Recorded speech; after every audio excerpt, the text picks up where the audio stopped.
Hello, everyone, and welcome back to another episode of the Parallel League podcast. It's just Mookah and I today. Mookah, how you feeling? I'm feeling good. You make it sound like it's a bad thing that it's just No. us two. I think we'll be fine. This one is a bit of a special episode, right? We're doing a little more on the recap side. How's the league gone so far? Some moments, some things like that. So no guests this week. You guys are stuck with just us, but I think it'll be great. I think the listeners will survive. We've got Yeah. some stuff to go over. But yeah, let's some news that has taken place in the last week or so. We just wrapped the second qualifier, the East qualifier for the YGG Play Summit Showdown. And let's see, we've got Malston coming in first place with the points, which was very impressive. Lazy Dictator, Zarathustra, of course. Zarathustra's just crushing it. I mean, come on. Yeah. Right? Jason Florent, I was really happy to see that he qualified. He's going to be in Manila as well. Also a Gafar bringer, which I'll let you talk about in a second here. Tilt Penzokin, Fino, Shogo, and Sneakot. So that was the top 8 of the East qualifier. Yeah, that was a really cool tournament to see. This one, I think you could tell, and when we'll go over some of the clips and moments, you can tell that it was tough for the players in the West to do what the East players do all the time.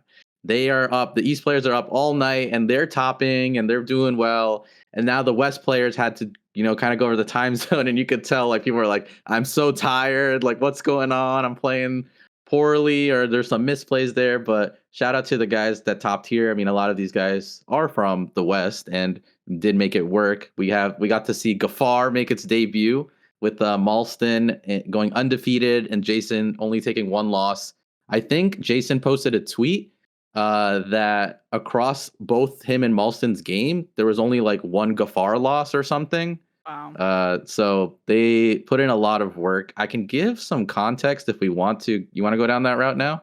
Yeah. How we got with Gafar? I just want to say, shout out to Jason. Like, this was just so epic. He made a tweet like prior to the tournament. So It was badass. just like, watch when I top 8 this. He said, don't nerf Gafar when I top this tournament. Exactly, that's what it was. And he actually did it, and it was just a really epic moment. But yeah, give some context, because I know I told him when he tweeted that, I was like, you're crazy. Like, we don't know if this will work. We think it, like, he thought it would work. He was messaging me saying like, Mookah, like, we're him and Malston, they're gonna do this. And I was like, okay, give it your best.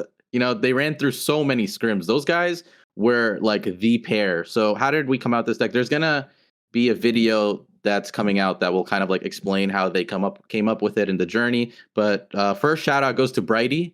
He actually discovered the deck during the Universal kind of meta, and it just kind of worked. Like it worked really well, but the deck lost hard to like Miasmancer, and Unit Cathy was a tough matchup, so it just was kind of shelved. And then one day I saw Brighty start experimenting with it again for this tournament, and he liked it, but it didn't seem like he was like convinced this was the way to go. And Jason is a type of player that when he sees something and he likes it, he doesn't care if everyone says it's not worth trying. He will explore it to the fullest extent. So when Brighty kind of wrote it off, Jason was like, nope, I think this is it. He's done this before with like his team in Exile with like Neve. Like a bunch of them are all Neve players now. Yeah. And there was a spot where everybody, when Neve got nerfed, everyone was moving past it. We're like, okay, look at Brand, or they were like, look at Newdon, and he was like, nope, you guys are wrong. Neve is still good. And he kind of showed up everybody that it was still good. And now majority of the Exile players, when they play Shroud, they play Neve. So he did the same thing with Gafar, and him and Malston for like 2 weeks, just every day grinded games with Gafar. They tried so many variations, so many cards, and they figured out all the matchups. And yeah, they got it. It worked. Like, it worked really well. I think there's always a point in tournaments where you play something and no one really knows how it does. Like, we saw it in the casting a little bit. Like, Emissary of Gafar got played, and I forgot which one of the casters was like, what does this card even do? Like, and that was like the win. That's like one of the key win conditions. So when the casters don't even know about it, you can damn well expect the players don't know anything about it. So, like, shout out to them for really playing to that advantage. We've seen it happen in tournaments before, but they pick, Cat's kind of out of the bag now. It still does well in tournament. I mean, sorry, in ladder outside of Kathy. Kathy's really hard. But yeah, they grinded, they tried it out, and they got it to work. I mean, the Paragon active still is useless, but the Yeah. passive's really good. The passive's really good. Yeah, I'm hoping that Gafar itself, like himself, gets a little bit of a rework because, right, the passive's quite strong, Hmm. but he's just, yeah, I feel you. But I definitely respect the decision to bring something like Jason, being committed to his ideas and it having success. So that was definitely super super cool to see. And we've seen this a few times in parallel with like the element of surprise, right? Yeah. Once people kind of figure it out, obviously it's not quite as strong, but we had Quinto's armored division. Yeah. That was great. And then probably Perp's Universal Naeus. Like that seems like a long time Hmm. ago. Uh, Even Nomega in the West qualifier with mm, Acio, right? Like he yeah, made it with Acio. So these guys are the understanding of like the niche decks. Sometimes they shine in like a certain tournament setting, and then you can just surprise everybody. And then it's like awkward because it's like, am I really banning a Gafar? Am I really banning an Acio? It's like you don't want to kind of be doing that. So you're kind exactly. of stuck in a hard place. I still remember it's the tournament that Quinto topped with vehicles. He was playing a match with Perp. I think it was on stream, and Perp in the tournament chat said, "Hold up, I have to look up what your cards do." Like, because they were waiting to start the match, and then after like 5 minutes, Perp just banned the vehicles. He's just like, I couldn't figure it out. He's like, I just need to just get it out of here. Like, and that was just such a hilarious moment. It really showcases what it can do to people when you're competing and they don't know what your deck does. Like, it just throws them fully off center. I think that was my minor, right? I think that I was. think so. I Yeah. think so. Yeah. 'Cause that was definitely a highlight moment in the league thus far. Absolutely love that. Yeah, so let's see. That was the East qualifier. And the West, like just we'll go over it real quick. Jarla, Bullbent, Manos, Gonkra, Nomega, BlizzCon Jan, Tyler, and Zeliaser are all going to Manila as well, which is taking place on the November 20th, that's my birthday, and 21st, which will be very, very cool. And yeah, I just to talk about the event real quick, Kalos is also going now, which is really exciting. I feel like that was sort of just announced recently. So it'll be cool that he's there. And it'll really, I think, be one of the first major IRL events where we're going to have the community come together. So I'm very excited. Yeah. It's going to be.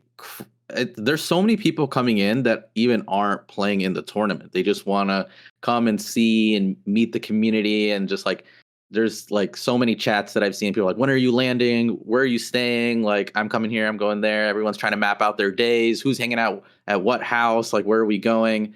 So I haven't felt this energy, at least personally, in a very long time in like a game or whatever, at least me being part of a scene. So I'm stoked. Like even Kalos, like when the Gafar topped, I just messaged him for fun, and he's like, "Are you going to Manila?" And I'm like, "Yeah, I'm going." And like even for like the founders and parts of the team to like reach out, not reach out, but like just see like be interested in who's going in the community and being like, "Yeah, let's hang out, let's do something."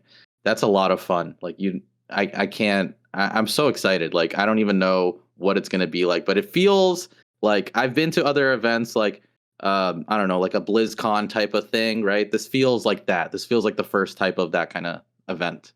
Yes. And that kind of is maybe a nice segue, unless you want to. Is there anything else you want to bring up from the YGG event? Just that there's a lot of big, big players from other TCGs. Like, there's so many like Hearthstone players in here. It's really Yes. showing like how competitive it's getting. I just wanted to. There's like a observation that I had. I'm like, dang, there's so many guys here that have competed at the highest level before already. Gosh, I'm so sorry. I'm spacing on the player's name, but Tyler was talking about how he basically convinced someone, I think in the top 16, to finally pick up Parallel, and you know was seeing a lot of success. Bullbents, No, Bullbents. no, no. The No, Bullens was a while ago. This was Oh god, I shouldn't mention it if I can't remember his name.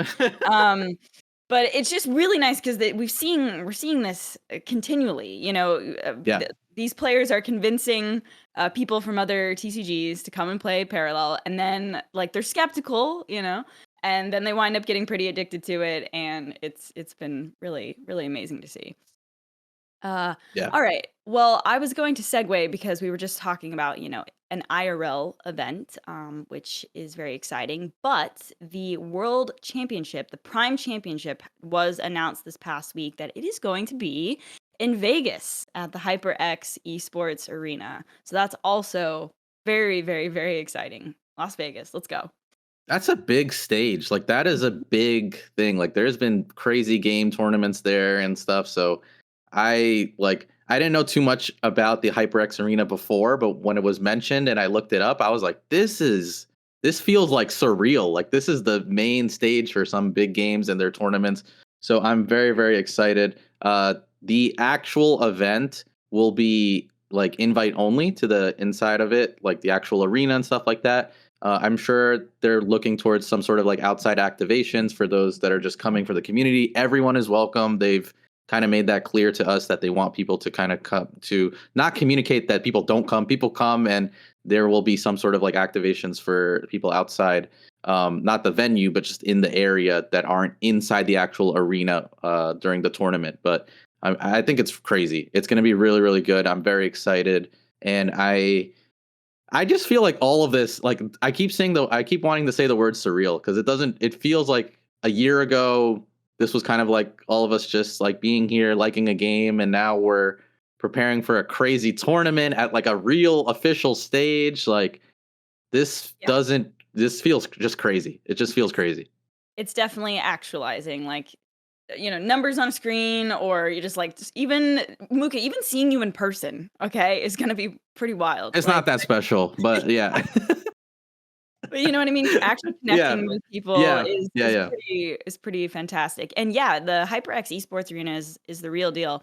I was just in Vegas actually this past weekend, and they've got a massive, massive banner of HyperX Esports Arena on one of the hotels and stuff like that. So it's I would say for the first championship of a Web3 game, like Parallel is really doing it like no other. And so, yes, definitely want to reiterate that even though uh the actual event will be invite only, there will be plenty of other like outside parties and side events and stuff like that. So if you are wanting to participate and come, definitely please do.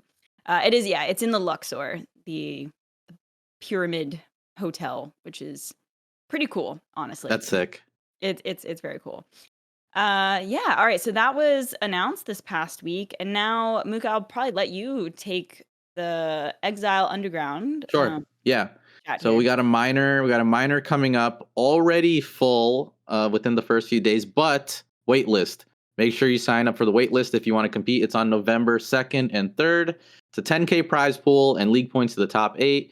So still pretty hefty. I know we just got off the back of like a major and now we're preparing for the YGG tournament, but there's a solid minor here. 10K prize pool is no joke. League points, everybody wants those to go to Vegas for, the invite, get the top and play. But yeah, signups are live now. Make sure you sign up and join the wait list because a lot of people usually still make it off the wait list. So there's no harm in signing up for that. I'm excited. We get to see some more. I wonder how many people, like the meta will, I think, be the same largely, unless we get a balance patch before then, which I don't think we are based on what I know. I don't know too much, to be honest. But yeah, like I wonder how many people got inspired, play Gafar. Maybe we see some more of like the same old, but yeah, that'll be interesting. And you're hosting it, right? I am hosting it. The casters, who we got for casters? I don't do I even I am have it on the on me? roster. Allie is on there. Scout, I think, is the other one, and then a first time caster, Lambie for Parallel. He's casted before, but he'll be casting this tournament. I'm really excited to have him as a caster. I think that'll be a lot of fun. I'm sure he'll have a ton of insight, a ton of jokes. So he's just a great all around personality. So he'll be joining us for first time casting in this minor. Yeah, it's been pretty cool to have some of the pros come on and cast. Like we had Tyler cast the most recent East qualifier for the YGG event, and it's just real like they're in the weeds, right? They're Yeah. competing the majority of the time, so to have their perspective is always pretty cool. Yeah, all right. So definitely, like we said, look out for the wait list, and that will be this upcoming weekend. Should be exciting. Yeah. So I want to quickly segue a little bit. Now we're going into YGG stuff coming soon, and we have like this kind of meta that's evolving. Let's assume balance patch isn't in or anything like that. How are you feeling about the meta right now as it stands on like a tournament front or whatever? Too bad, honestly. I mean, Kathy being the automatic ban is to be expected, and to be honest, I'm fine with that. I am a Shroud enjoyer, and it does seem like Shroud is like definitely included in the pick. I mean, to be completely honest, I feel like I'm looking forward to a shakeup. Like I think we're all very excited for Aftermath, but it has felt, a little samey. I would like to see some other things come into the mix. But like Gafar, that was very cool to see. But I am wondering if it's like the moment is past and now people are expecting it. Like Mm-hmm. I'm not sure. But yeah, I mean, I still think we're in a pretty good spot. A lot of the matches have been interesting to cast and to watch. But I'm looking forward to a shakeup. How are you feeling about it, Mika? Yeah, I'm kind of like in the same boat. Like, I think tournament play right now is more fun and creative than ladder play. Mhm. Because not that ladder play is like completely awful or anything, but there is like, because you can ban the Cathy or something, you don't have to play decks that maybe cater to the Cathy as much and decks that are just playing Cathy. So you can kind of experiment a little bit, which you got to see with the Gafar. I hope someone can come up with something on like the Core front because I just feel like they're there, like they're okay, but it just feels like too fair. I want to see some like Core high rolly like thing that just wins. Like maybe we get the portable energy bay. Like someone can figure out how to make that like OTK more reliable again or something. But Core is where I would like to see the most experimentation if we get it. Like Yeah. the Shroud matches are always the most fun to commentate and watch because there's always crazy kind of moments. Gafar was really cool to see because it's new. Yeah, Naeus is Naeus, so you're kind of like always on the edge of your seat because like at any moment they either win the game or they lose the board and like have to try to salvage and finish the game. I totally agree with you. Like, and I'm Mhm. I'm curious if you agree with what I'm about to say here. I think if I look at the history of Parallel, the most interesting decks are like the most skill testing, like Core. When we had that first creator invitational of the invited streamers and stuff like that, Mhm. they definitely flocked to the Juggernaut OTK Augencore deck. And I feel like Augencore is potentially, like, it's not my favorite class, but I think it is potentially the shining parallel of the game. Like, it's just very intricate, and I love the upgrade system and everything like that. So, and very skill testing. And we see that now with the current non-universal Juggernaut deck. Like, I Mhm. would say that's probably the most skill testing. And then also, Scipius. Like, when we had Hydraulis Chamber Scipius decks, I feel like that was some of the most Yeah. interesting stuff to watch. And so I don't really feel like those 2 have a lot going for them right now, and that has definitely created some of the most, interesting gameplay in my experience. But I also will say that Nehemiah, like, are just Earthen defending, I think, is fascinating, like, Mhm. choosing if you have multiple defenders on the board, choosing which ones to go for, like, that can make some, like, really skill testing mirrors and stuff like that.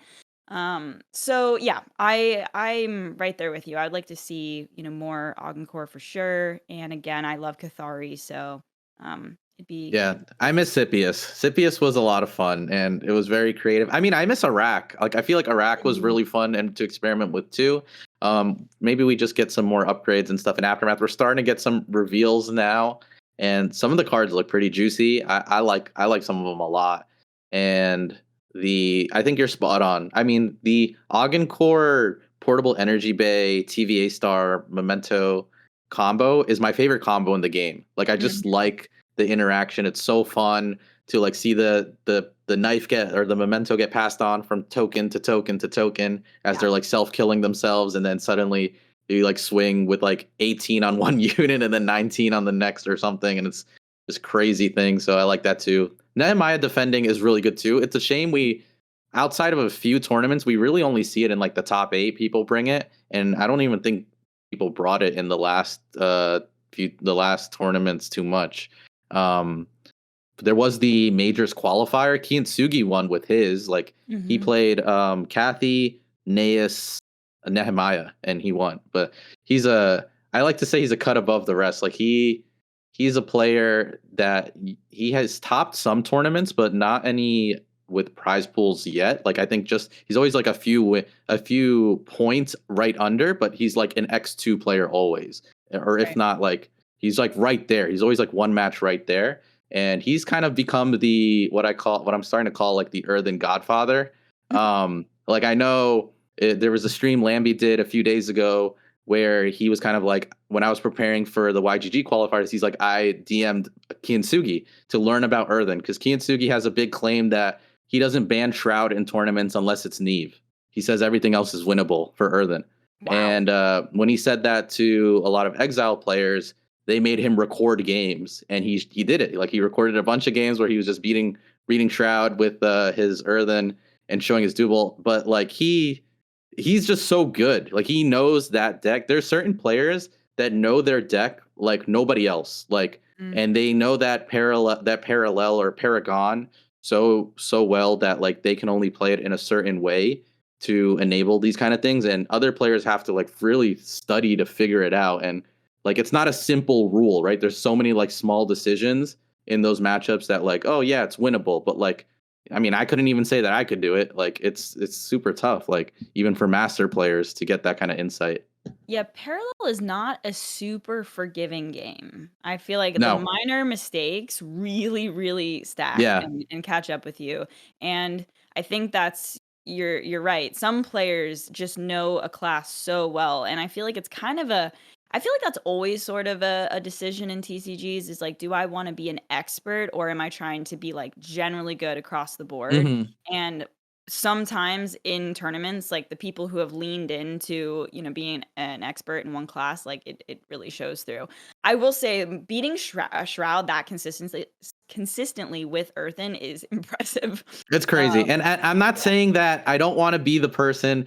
I'm not saying because you play Earthen, you should be beating Shroud. Don't Okay. quote You me. heard it here Don't come first, folks. don't come after me. I'm not saying that. I think the matchup is insanely tough, but I'm saying that's how good he is with it, that Right. he understands that matchup and he can do it. And there are players like that for every Paragon. Like Nomega is the Atio expert. He is like he knows everything about Atio. He knows every intricate card, like how it really works in the Atio engine, and people go to him too. Like Lambie, if you look at his stream, he had a deck list where he was going over his deck list, and one of them was like no mega way, but it was an Atio list, and like you can tell, like yeah, he went to no mega and was like, how does this deck work? Like how do I do it well? And the scene is actually really awesome in the way that you can message people who are very good with decks, and they won't like brush you off and be like, nah, you're good. Like, I'm not going to tell you, like, you'll figure it out on your own. Like, everyone kind of really likes to collaborate, and the competitive spirit is still there, but they're not like fight. It's not like toxic. Like, we're not like beating each Gatekeeping. other up to try to get it. Yeah. Yeah, for sure.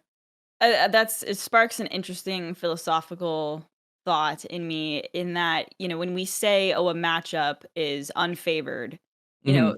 should we be basing that answer on the collective, on the stats, or if it was actually played to peak optimal ability? Like, you know Uh, what I mean? Yeah, that it's tough. Like, I think you got to do it for the collective, just Yeah. because like not everybody sees the. I like to call it like the lines. Like when I play parallel and I talk to people or I coach people about parallel, I always say like you got to find the line that you're gonna follow. Like if anyone Mhm. has watched Dune, there's like the main character at the I'm not gonna spoil it, but basically like he starts to like be able to understand different like pathways and how the events will all like unfold and things like that. Um, And that's why I think about like parallel. Like you got to follow the line that you see, and maybe another line pops up. Then you have to like figure out which path are you taking.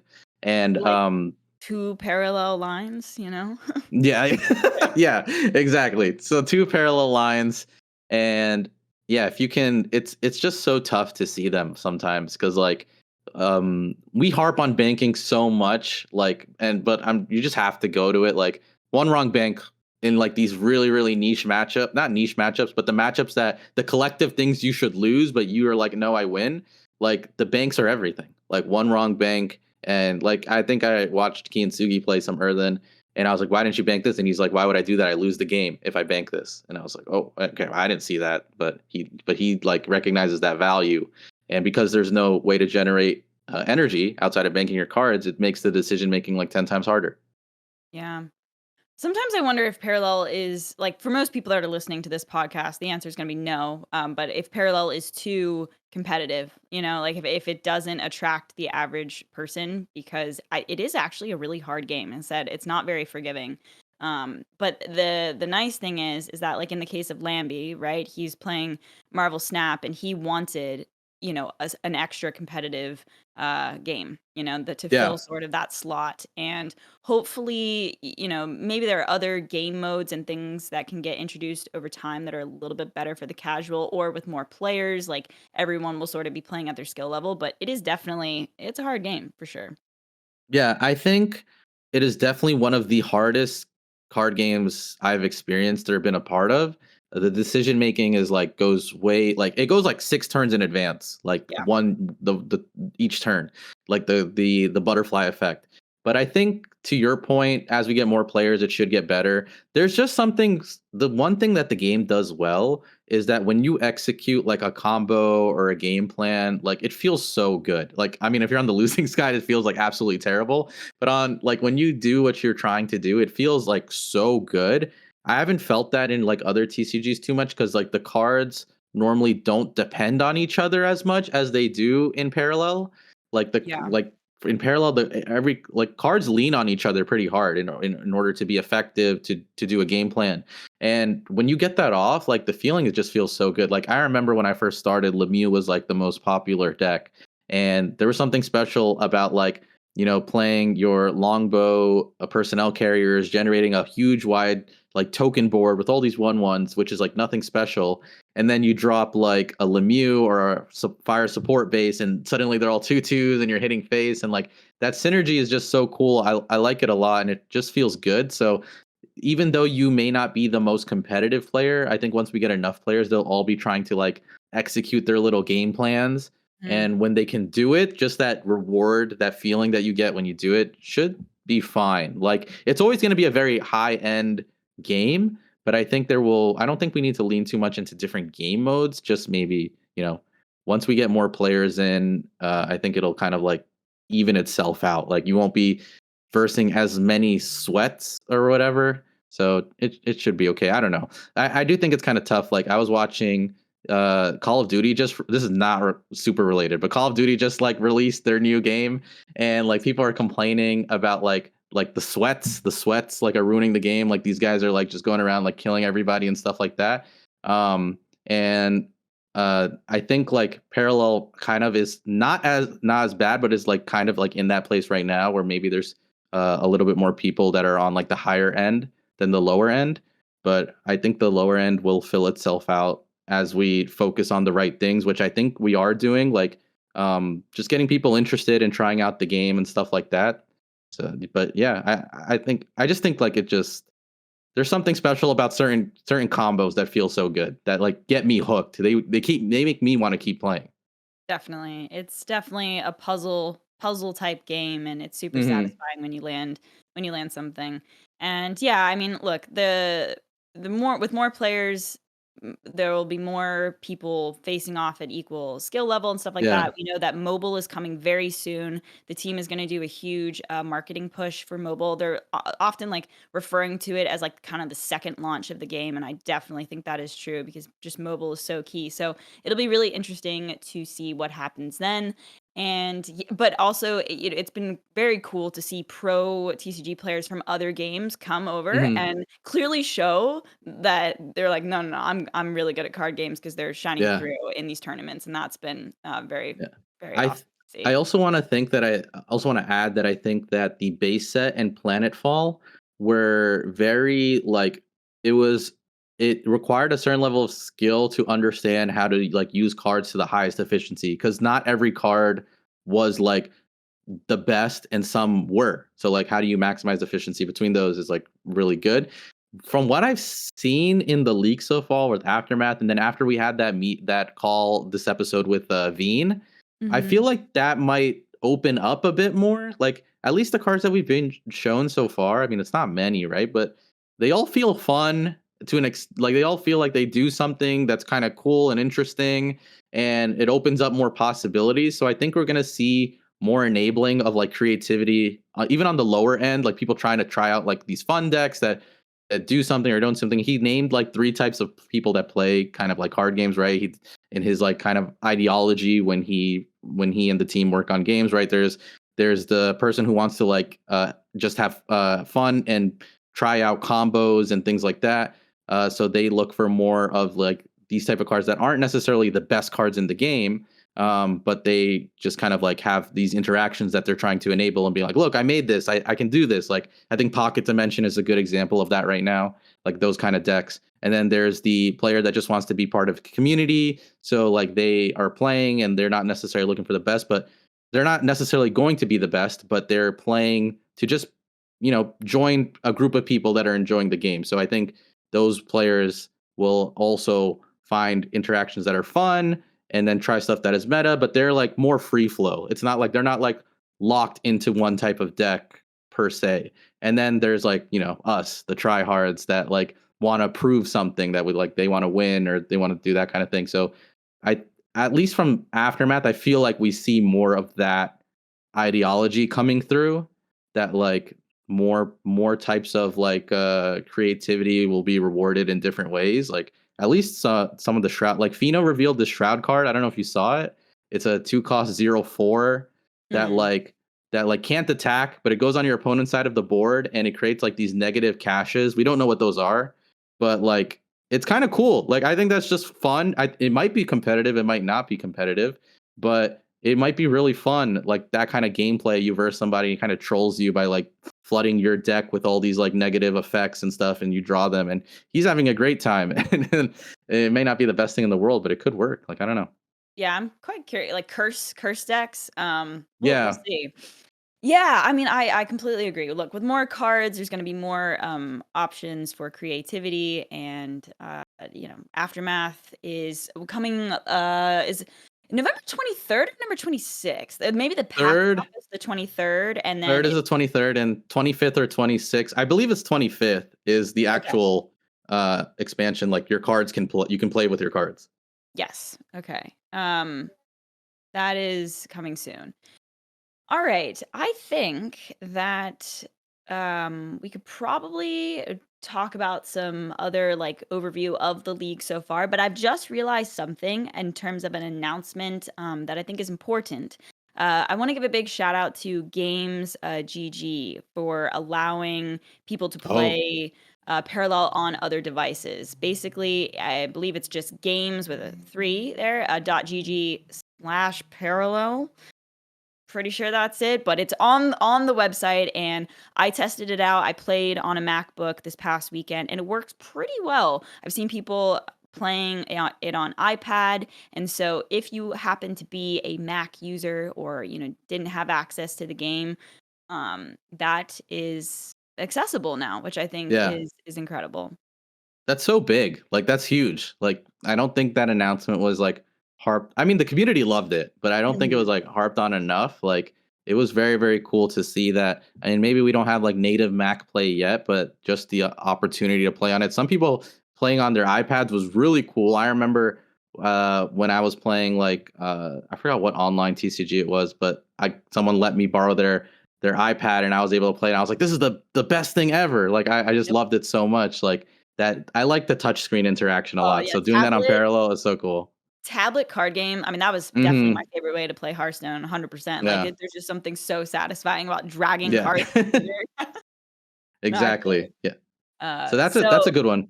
yeah, just wanted to throw that out in case any of y'all are our Mac users, and that of course will be implemented in time after mobile. But for the time being, big shout out to Games GG for making that happen. All right. Well, we've got some clips to show from the league, just kind of like good memories, a few from the YGG qualifiers, a couple from the majors.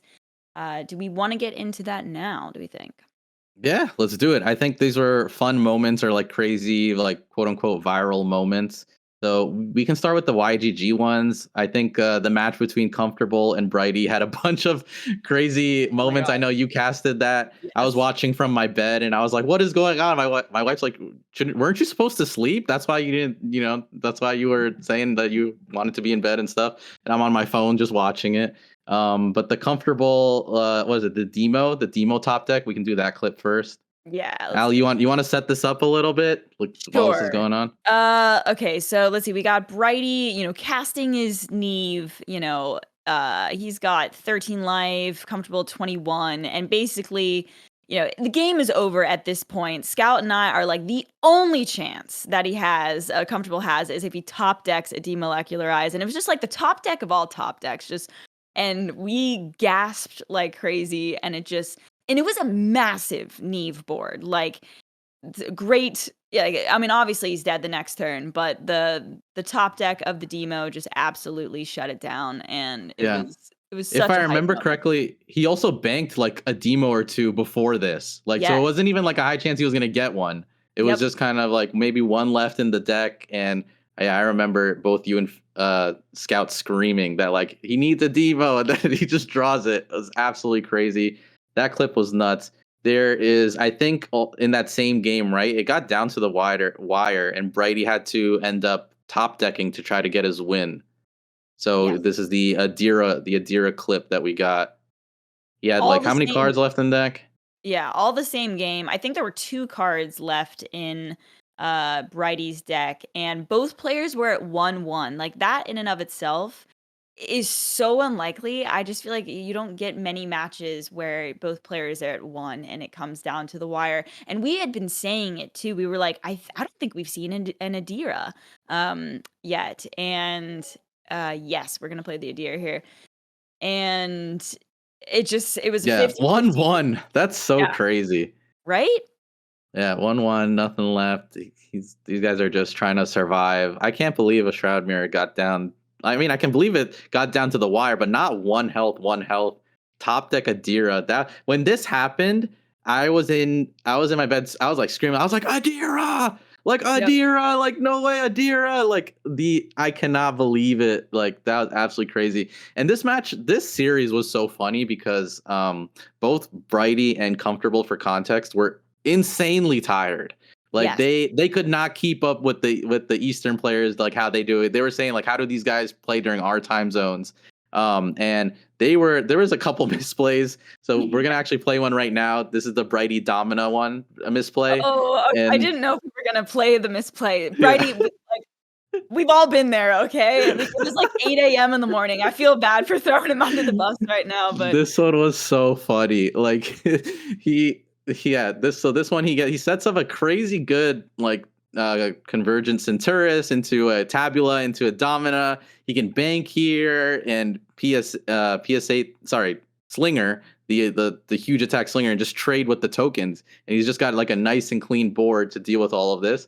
And then you'll see here his he didn't read the stats correctly. It's late at night for him, and he just runs his domina into the hearth.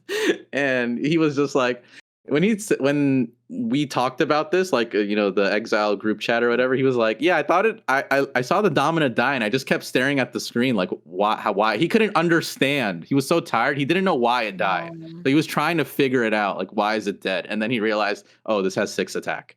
So that one cracks me up. That one was really funny. I think that was about, like, 8 a.m. Like, he had played through the whole night. It was, like, Hmm. 8 in the morning. Like, no shame, Brady. We've all been there, and he still wound up winning. So, it worked out. Yeah, I think the next clips we have are all from the major, so we can do the Perp Adira Hammer. So this one, I don't want to set it up too much, but we get to see. There's a lot of crazy interactions. The next few clips, you'll see some crazy interactions involving Adira. Adira just gets to get away with some nonsense lately in these past few tournaments. And this interaction specifically, I talked to a lot of competitive players, and they stopped playing the card that Adira is about to steal, or they contemplated not playing the card Adira is about to steal because this interaction happened so much. Stealing that ID and hammer. Mm. They're like, why? I don't know if I want to play ID and hammer because I'm gonna play it into Shroud, and their Adira is just gonna steal my hammer and use it against me, and that's like my win condition. So like it would terrorize players so much that they like were conflicted in adding this to their decks. I wonder if that's like, oh, I don't know what the word is, recency bias or something like that. Like if Yeah, it's actually, valid, or if that's just like trauma, it doesn't actually happen that it's a little often. bit of both. It's definitely a little bit of both. Just trying to survive and not deal with that. Like, but yeah, Adira was pulling out some crazy stuff in the past few tournaments. We can do the Triumph of Europa. These last two ones were from the major, and Yeah. they're all like these crazy chains, right? Yeah, Adira is definitely a card that has just enabled very, very clippable moments because, and I've said this before, but I feel like Adira is kind of like the right amount of RNG. Okay, Mm-hmm. here we've got the Baron going off with the Triumph. See, into the Adira. This one's not all Adira. This one is our favorite Baron generating another Triumph of Europa. You can Yeah, see Shogo's face. He's like, oh, come on. How's this happening? This was right after I think Perp did like a huge board wipe and then suddenly just gets everything back off this Baron play. And I'm gonna take a second to take a shot at Scout. I don't know why you took this card yep. out of your deck. Baron is nuts. I'm like, I don't know why you took it out. I was just about to shout out Scout too. Look, I get it, okay? So he does Baron sucks sometimes. He does some absolutely brutal things to you, and it's just, it's a pain. But he also, I don't know, that's just the nature of the RNG card, and he's got Hmm. insane stats, right? It's hard not to justify running a 2-mana 2/4 in your deck. Yeah. So, he's a pain though. It is a pain, but he has some effect pools that are just crazy. I mean, we'll see how it goes with Aftermath. There's even more effects to be added. Mm. So maybe certain number like effect costs are going to be better than others after it happens. We'll see. And then we only have one last clip. This one is my favorite. This one is Lambie. You get a little bit of that Lambie RNG at the end of it. Yeah, This debatably one was one of the best clips ever in the history of Parallel. Like, this was such an exciting moment, and in the major, no less. And yeah. with Lambie, like, it just is perfect. Everyone in the chat was typing like classic Lambie during this Dira into a synchro, but it's not over just yet. You'll see in a second. This it's Lambie. There's gonna be some more shenanigans coming your way. Into another one. Yep. So good. Absolutely I've beautiful. never seen this in my life. Nope. I think the only thing that I've seen that is like just as crazy, which is like I don't even have we don't have a clip. I don't have a clip. I don't remember. Is Quinto saying that he got triple Earthbreaker cannon once in a tournament game Wow. off his Sestamir. Like that's crazy. By the way, in this clip, he could have gotten Meritus and done another Adira. If you Wow. think about it, like True he could have that. just four Adiras. Absolutely crazy.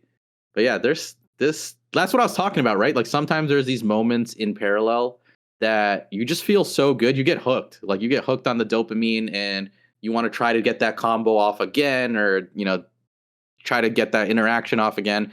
I think we're getting to a point where like. Yes, I mean everyone knows me. I'm not the biggest fan of RNG, but I think some of the interactions like Adira and stuff like that are good. Like they're getting better at balancing them to not be like crazy, but still enabling them to be fun. And I think that's the best of both worlds. Yeah, I think you need to strike a balance, right? RNG makes things interesting, but a Hmm. lot of players turned away from Hearthstone specifically because the amount of RNG just was like too much. Hmm. So I'm hoping that the team being like, it seems like they've got a really good vision for striking the balance between the two. I hope, but the competitive scene definitely loses credibility with more RNG, Yeah. I think a lot of the time. Um, but then it's clearly the players that know how to optimize the RNG that show through, and that's a skill in and of itself. So yeah, no, those were some great clips. We've already had some incredible moments so far in Parallel, and with more cards coming out soon, more players, more other pros from other games. I'm sure we're going to see a lot of exciting stuff. Yeah, I'm very excited, and we have some next month is absolutely crazy. We have I can like the Manila tournament, the YGG Play Summit is going to be crazy, and now we're only a few months away, really, from the the final championship tournament. Right now, we have a venue, we have a place. Like it's getting real. We're here, and we're gonna in like not too long from now, a few months, we'll be able to say we'll be able to name someone as like the first ever parallel champion. Yeah, it's very exciting. Just to do a little like kind of recap of what's happened thus far. So, Nor from Paragon's Dow won my minor. I think that might have been one of the first minors. Lambie series took down the Par- 50K yeah, Paragon's Dow minor. So Nor, Lambie, Tyler won the Community Gaming Planetfall Clash minor on his birthday, no less. Very cool. yeah, that was crazy. Super cool. And Zarathustra won the first major, the $50,000 major, which is incredibly impressive. And we've also got some players that have made a decent amount of top eights. Mooka, you want to shout them out? Yeah, so this one, shout out to Lambie, by the way, for this tweet that he did some of the math for us. And looking at the top, these are the players that have top eighted tournaments so far, not including the YGG qualifiers and the major plans. But we got Lambie, Penzokin, and Shogo with three tops. Those are only players with three tops so far.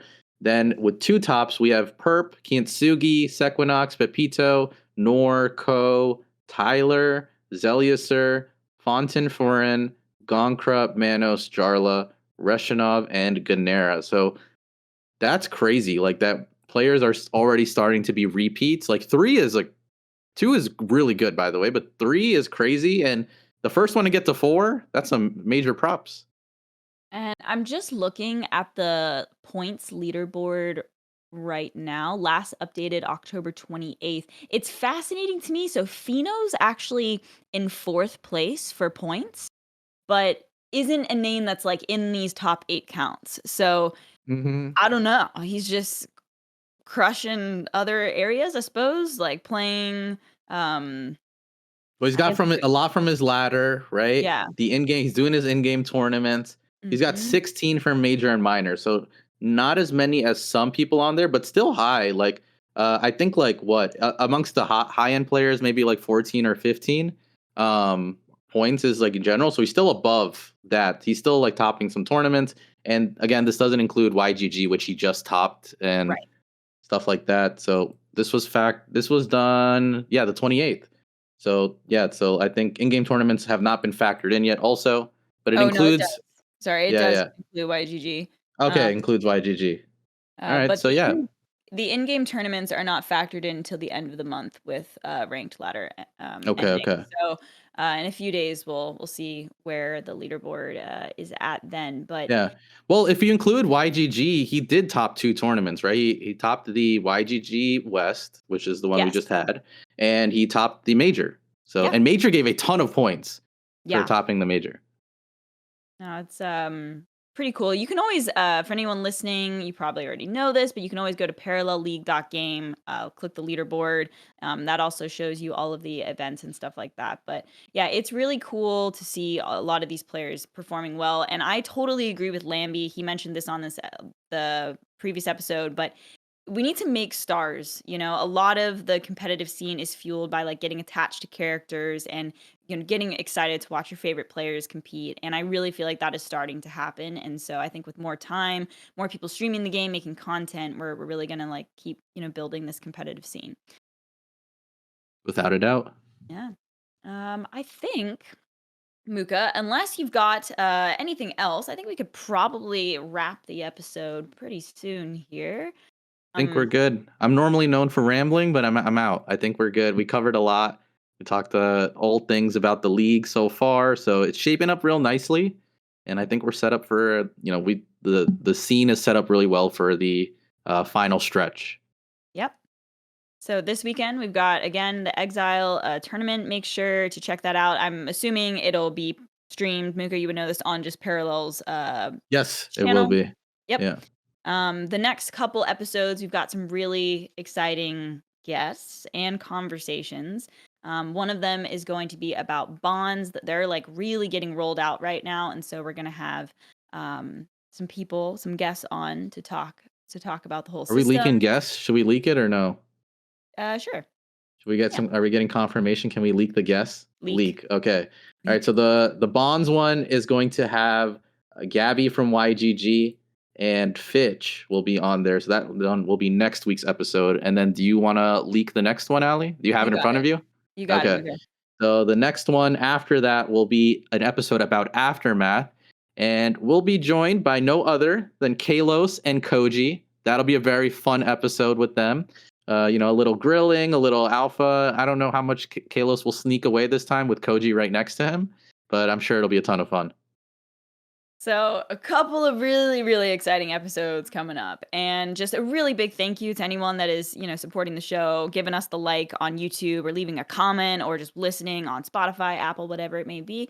We're really appreciative and we're having a great time doing the show. So, thanks so much.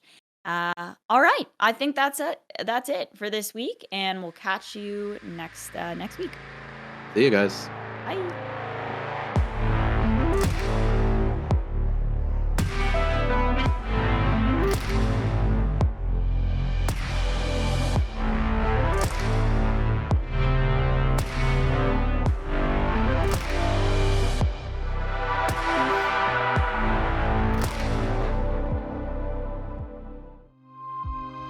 This was a 983 Media Productions podcast.